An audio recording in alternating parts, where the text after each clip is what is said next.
सूरज की पहली किरणें अमृतसर के खेतों पर पड़ रही थीं। हवा में सरसों के फूलों की महक घुली हुई थी और दूर पहाड़ियों से आती ठंडी हवा सीमा की चुप्पी को और गहरा बना रही थी।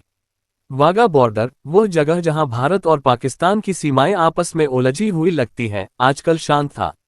रिट्रीट सेरेमनी की धूम धड़ाका खत्म हो चुका था और सैनिक अपनी चौकियों पर लौट आए थे। लेकिन इस शांति के बीच एक अनोखी हलचल थी। राम सिंह, एक साधारण किसान, अपने खेत की मेड़ पर खड़ा था।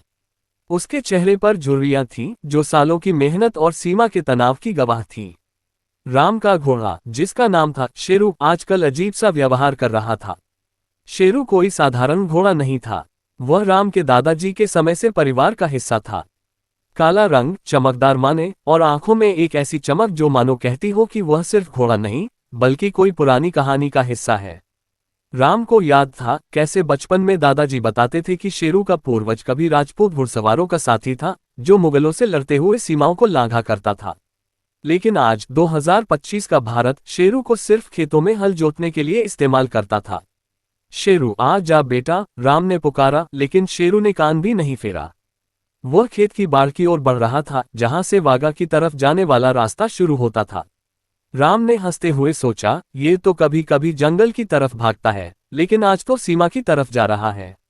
वह दौड़कर शेरू के पास पहुंचा और रस्सी पकड़ ली, लेकिन शेरू ने सिर हिलाया जैसे कोई रहस्यमय आवाज सुन रहा हो। राम को लगा शेरू की आंखों में कुछ था, एक बेचैनी, एक बुलावा। दूसरी तरफ लाहौर के पास पाकिस्तानी किसान अहमद खान अपने खेत में काम कर रहा था। अहमद का परिवार भी सीमा पर ही बसा था और उनके पास एक बूढ़ा घोड़ा था, नाम बाजी। बाजी सफेद रंग का था और उसकी पीठ पर एक पुराना घाव था जो शायद किसी पुरानी लड़ाई का निशान था। अहमद को बचपन से ही बाजी की कहानियां सुनाई जाती थीं, कैसे वह 1947 की बंटवारे की रातों में परिवार को सीमा पार करवाने में मदद करता था। आजकल बाजी ज्यादातर आराम करता था, लेकिन रातों में कभी कभी सिर उठाकर सीमा की ओर देखता, जैसे कोई खोया हुआ साथी बुला रहा हो। अहमद ने बाजी को चारा डाला, लेकिन बाजी ने नाक सिकोड़ी। क्या हुआ तुझे, पुराने दोस्त? अहमद ने कहा। बाजी ने हिनहिना कर जवाब दिया और अचानक दौड़ पड़ा। अहमद हैरान रह गया। बाजी सीधा खेत की बाढ़ तोड़कर वाघा की ओर बढ़ गया। अरे रुक जा, अहमद चिल्लाया, लेकिन बाजी रुका नहीं। वह सीमा की नो मैन लैंड की ओर बढ़ रहा था, जहां बार्ब्ड वायर और लैंडमाइंस की चेतावनी बोर्ड लगे थे। भारतीय चौकी पर कर्नल राजेश वर्मा अपनी चाय की चुस्की ले रहे थे। रडार स्क्रीन पर कुछ हलचल नहीं थी, लेकिन अचानक एक सिपाही ने चिल्लाया, सर, कोई घोड़ा आ रहा है, सीमा पार कर रहा है। राजेश ने दूरबीन उठाए। हाँ, एक काला घोड़ा बिना सवार के तेजी से नो मैन लैंड पार कर रहा था। ये क्या तमाशा है? राजेश ने कहा। फायर मत करो, शायद कोई किसान का है। लेकिन घोड़ा रुका नहीं। वह सीधा पाकिस्तानी चौकी की ओर बढ़ गया। पाकिस्तानी तरफ मेजर इकबाल ने भी अलार्म सुना। क्या है ये? घोड़ा। उनके सिपाही हंस पड़े, लेकिन इकबाल ने सख्ती से कहा, चेक करो। बॉर्डर क्रॉसिंग कोई मजाक नहीं। बाजी भी उधर से आ रही थी और दोनों घोड़े, शेरू और बाजी, जैसे चुंबक की तरह एक दूसरे की ओर खींचे चले आ रहे थे। वे नो मैन लैंड के बीच में मिले। शेरू ने बाजी को सूंघा, बाजी ने शेरू को। दोनों ने एक साथ हिनहिना भरी, जैसे पुराने दोस्त मिले हों। राम और अहमद दोनों अपने अपने खेतों से दौड़े चले आए।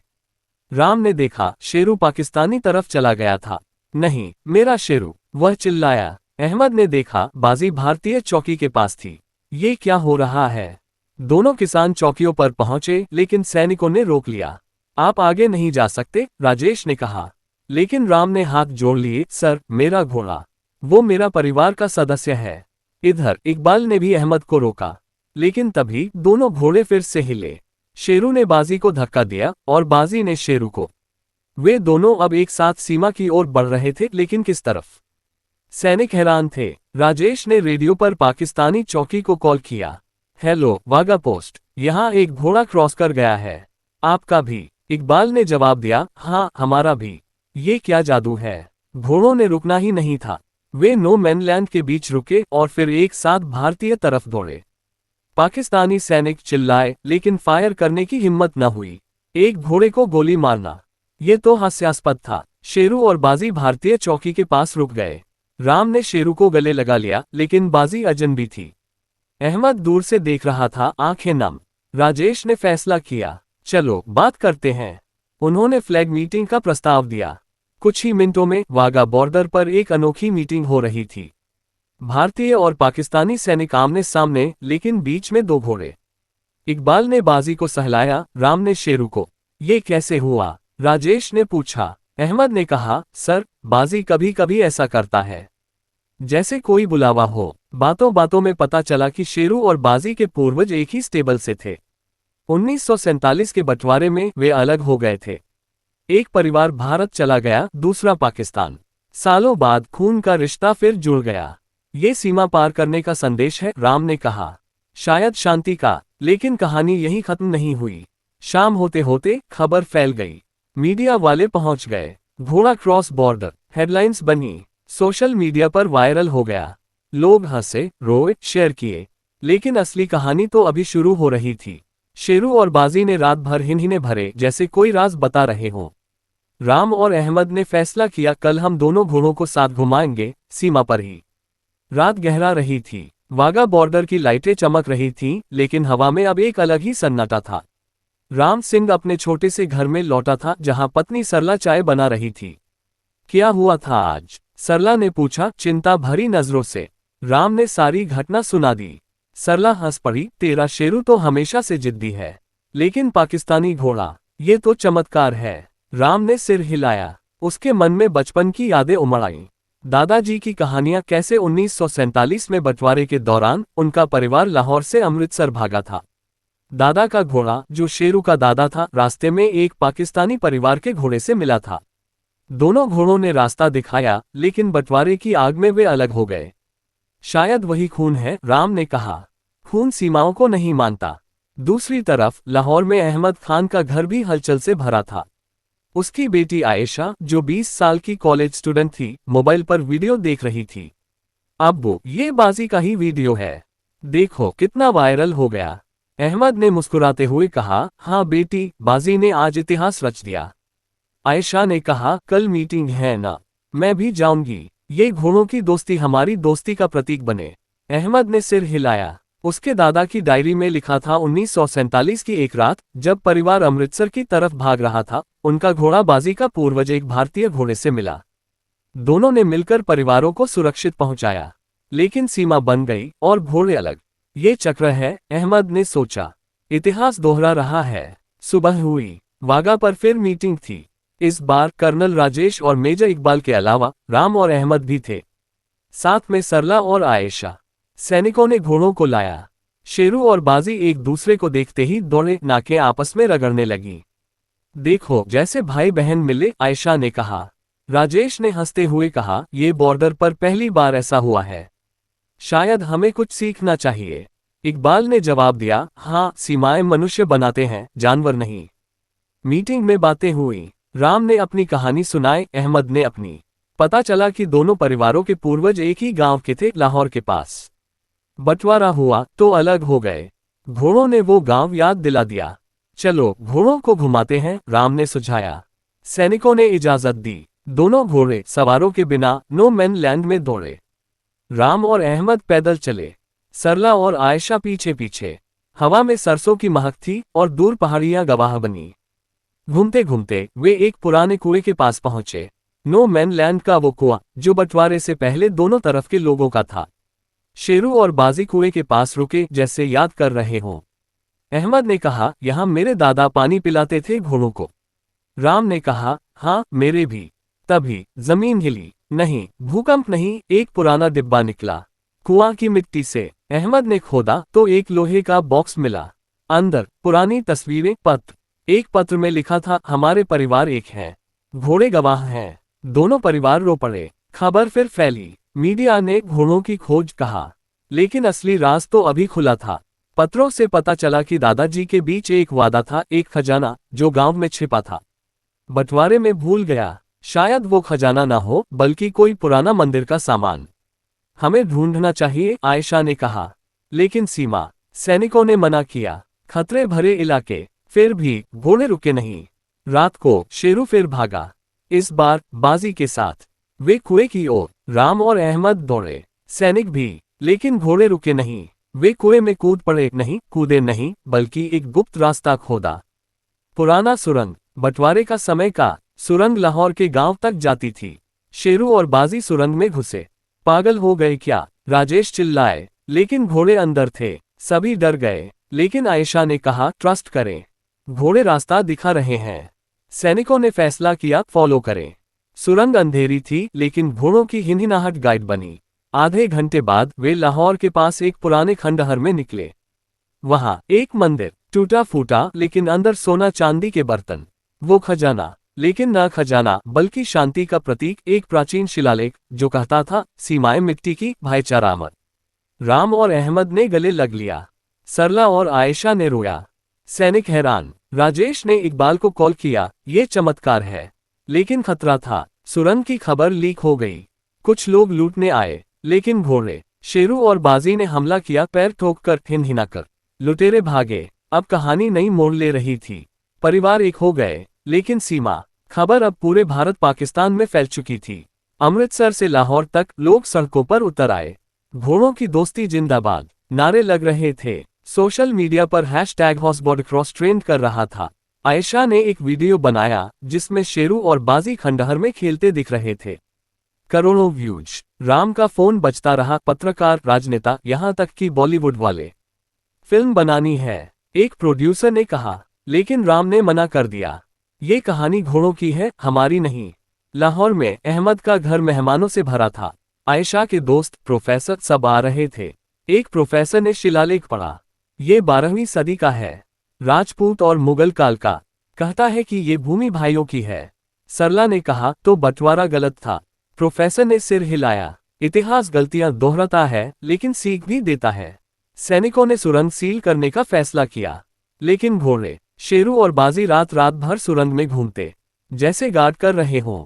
राजेश और इकबाल ने जॉइंट कमेटी बनाई। ये शांति का रास्ता है, राजेश ने कहा। मीटिंग्स होने लगी। किसान, सैनिक, महिलाएं, सब। राम और अहमद हीरो बने। एक दिन आयशा ने आइडिया दिया, घोड़ों का फेस्टिवल मनाएं। सीमा पर सब सहमत। वागा पर इवेंट प्लान हुआ। संगीत, नृत्य, खाना। भारतीय तरफ पकौड़े, पाकिस्तानी तरफ समोसे। बच्चे घोड़ों को देखने आए। एक बच्चा बोला, अंकल, घोड़े उड़ सकते हैं। सब हंसे। लेकिन रात को जश्न के बीच समस्या आई। कुछ कट्टरपंथी आए। ये गद्दारी है, चिल्लाए, पत्थर फेंके। लेकिन शेरू और बाजी, वे बीच में कूदे, पैरों से जमीन ठोकी, हिनहिनाई। कट्टरपंथी डर गए, भागे। फेस्टिवल सफल रहा, लेकिन लहर फैली। दिल्ली में प्रोटेस्ट, इस्लामाबाद में रैलियां। सीमा खोलो, लोग चिल्ला रहे थे। सरकारें परेशान। राम को बुलाया गया। ये क्या हो रहा है? मंत्री ने पूछा। राम ने कहा, घोड़ों ने शुरू किया, अब जनता चला रही है। मंत्री हंसे, लेकिन सोचने लगे। घर लौटकर राम ने शेरू को सहलाया। तूने तो क्रांति कर दी। लेकिन शेरू ने कान हिलाया, जैसे कह रहा हो, अभी बाकी है। अगली सुबह बाजी गायब, फिर शेरू। दोनों सुरंग में। राम और अहमद दौड़े। सुरंग के दूसरे छोर पर वे एक गांव में निकले, लाहौर के पास, जहां परिवार का पुराना घर था। खंडहर अब जीवंत हो रहा था। गांव वाले इकट्ठे। ये हमारा इतिहास है, एक बूढ़ा बोला। वहां एक और राज मिला। एक डायरी, दादाजी की। लिखा था, हमने वादा किया, एक दिन मिलेंगे। घोड़े संदेशवाहक होंगे। रोने लगे सब। लेकिन खतरा बढ़ा। खुफिया एजेंसी ने कहा, सुरंग आतंकियों के लिए खतरनाक। लेकिन घोड़े, वे सुरंग को शांति का पुल बना रहे थे। आयशा ने कैंपेन शुरू किया, हॉर्स ब्रिज फॉर पीस। लहर अब अंतर्राष्ट्रीय हो गई। यूनाइटेड नेशंस ने नोटिस लिया। अद्भुत उदाहरण, कहा। लेकिन घरेलू तनाव, कट्टरपंथी सक्रिय। एक रात हमला हुआ। खंडहर पर लुटेरे आए, लेकिन फिर घोड़े। शेरू ने एक को लात मारी, बाजी ने दौड़ाया। सैनिक पहुंचे, पकड़े। लेकिन एक लुटेरा बोला, हम सिर्फ खजाना लेने आए थे। खजाना, शिलालेख ही खजाना था, शांति का। अब परिवार ने फैसला किया, खजाना दोनों देशों को सौंपे। म्यूजियम में। लेकिन घोड़े, वे अब सीमा के राजदूत। कहानी फैल रही थी, दोस्ती की। समय बीत रहा था। फेस्टिवल के बाद वागा बॉर्डर बदल चुका था। अब वहां घोड़ों की मूर्तियां लगी, शेरू और बाजी की। पर्यटक आते, सेल्फी लेते। राम और अहमद अब ब्रदर्स। वे वीकली मिलते, सुरंग के जरिए। सरला और आयशा बेस्ट फ्रेंड्स। आयशा ने किताब लिखनी शुरू की, द हॉर्सेस ऑफ बॉर्डर। लेकिन तूफान आया। पाकिस्तान में चुनाव थे। एक कट्टर नेता ने कहा, यह भारतीय चाल है। सुरंग से जासूस आते हैं। प्रोटेस्ट हुए। भारत में भी कुछ ने कहा पाकिस्तानी घोड़ा खतरनाक। मीडिया ने आग लगाए। बॉर्डर पर खतरा। राम को धमकियां मिली, घोड़ा वापस भेजो। अहमद को भी। एक रात शेरू घायल हो गया। सुरंग में कोई जाल बिछा दिया था। राम रो पड़ा। कौन कर सकता है ये? डॉक्टर आए लेकिन दवा पाकिस्तानी थी। अहमद ने भेजी। हमारा खून एक है कहा। बाजी ने शेरू को चाटा, घाव चाटा। चमत्कार सुबह ठीक, लेकिन तनाव बढ़ा। सैनिकों ने सुरंग बंद करने का ऑर्डर दिया। राम ने विरोध किया, ये पुल है दीवार नहीं। प्रोटेस्ट हुए। आयशा ने लाइव स्ट्रीम किया। देखो घोड़े क्या कहते हैं। Video viral. लाखों ने सपोर्ट किया। सरकारें दबाव में। राजेश और इकबाल ने सीक्रेट मीटिंग की। घोड़ों को बचाओ कहा। उन्होंने फेक न्यूज फैलाई। सुरंग बंद, लेकिन रात को खोली। घोड़े फिर दौड़े। इस बार वे दिल्ली और इस्लामाबाद की ओर। नहीं, सपना था, लेकिन वास्तव में वे वाघा पर रेस दौड़ाने लगे। लोग दांव लगाते, हंसते। दोस्ती लौटी, लेकिन एक बड़ा प्लान पीस मार्च। घोड़े आगे, लोग पीछे। सीमा पार। सरकारों ने इजाजत दी। पहली बार मार्च शुरू हुआ। शेरू और बाजी सज धज कर। राम अहमद सवार। हजारों लोग। अमृतसर से लाहौर। गीत गाए, ये जो देश है तेरा। नारे, पीस जिंदाबाद। सीमा पार करते ही आंसू। गले लगे। खाने बांटे। लेकिन विपत्ति। मार्च के बीच बम ब्लास्ट। कट्टरपंथी। घोड़े घायल। लोग मरे। सदमा। लेकिन शेरू ने बाजी को उठाया, खींचा। सैनिक पहुंचे, बचाया। अस्पताल में राम ने कहा ये खत्म नहीं होगा। अहमद ने नहीं, ये शुरुआत है। ब्लास्ट के बाद दोनों देशों ने जॉइंट इन्वेस्टिगेशन। अपराधी पकड़े। ट्रायल में घोड़ों की तस्वीरें दिखाईं। ये शांति के प्रतीक हैं। सजा हुई। दुनिया ने ताली बजाए। अब इंद्रधनुष। स्कूल एक्सचेंज शुरू। बच्चे घोड़ों से मिलते। सरला ने कुकिंग क्लास, आयशा ने डांस। परिवार बड़ा हो गया। शेरू और बाजी के बछड़े हुए, एक काला एक सफेद। नाम यूनिटी, लेकिन कहानी में ट्विस्ट। एक दिन पुरानी डायरी से पता चला दादाजी का एक बेटा गुम था। बंटवारे में, शायद पाकिस्तान में। खोज शुरू। घोड़े गाइड। एक गांव में एक बूढ़ा मिला। मैं हूं। रोए। परिवार पूरा। तूफान गया, इंद्रधनुष चमका। सीमा अब पुल। साल बीत गए। 2030 का वाघा अब पीस सेंटर था। सुरंग म्यूजियम। शेरू और बाजी बूढ़े हो चुके थे, लेकिन स्टेबल में राजा। उनके बछड़े, यूनिटी के बच्चे, नई पीढ़ी को सिखा रहे थे सीमाएं पार करना। राम अब दादा, अहमद अब नाना। आयशा की किताब बेस्ट सेलर, सरला की रेसिपी बुक फेमस। एक दिन ग्रैंड ओपनिंग। दोनों देशों के प्रेसिडेंट आए। स्पीच में घोड़ों ने हमें सिखाया एकता में शक्ति। घोड़े मंच पर, हिनहिना, तालियां। लेकिन असली मोमेंट राम और अहमद ने शिलालेख अनवील किया। भाईचारा अमर। बाद में प्राइवेट डिनर। परिवार इकट्ठा। कहानियां सुनाई। याद है वो पहला क्रॉस। हंसे, लेकिन आंखें नम। गुम भाई मिला, परिवार बड़ा। यूनिटी के बच्चे दौड़ रहे थे। रात को घोड़े फिर मिले। शेरू ने बाजी को देखा, जैसे कह रहे हो मिशन पूरा। सुबह शेरू चला गया। शांतिपूर्ण। बाजी रोया, लेकिन उसकी आंखों में शांति। राम ने दफनाया वाघा पर। बाजी के बगल में विरासत। सेंटर में स्टोरी टेलिंग। बच्चे सुनते, वो घोड़ा जो बॉर्डर पार कर गया। दोस्ती, शांति, प्यार। सीमाएं मिट गईं, दिल जुड़ गए। अंत में एक संदेश जानवर सिखाते हैं, इंसान भूलते हैं। लेकिन याद रखो, खून एक है।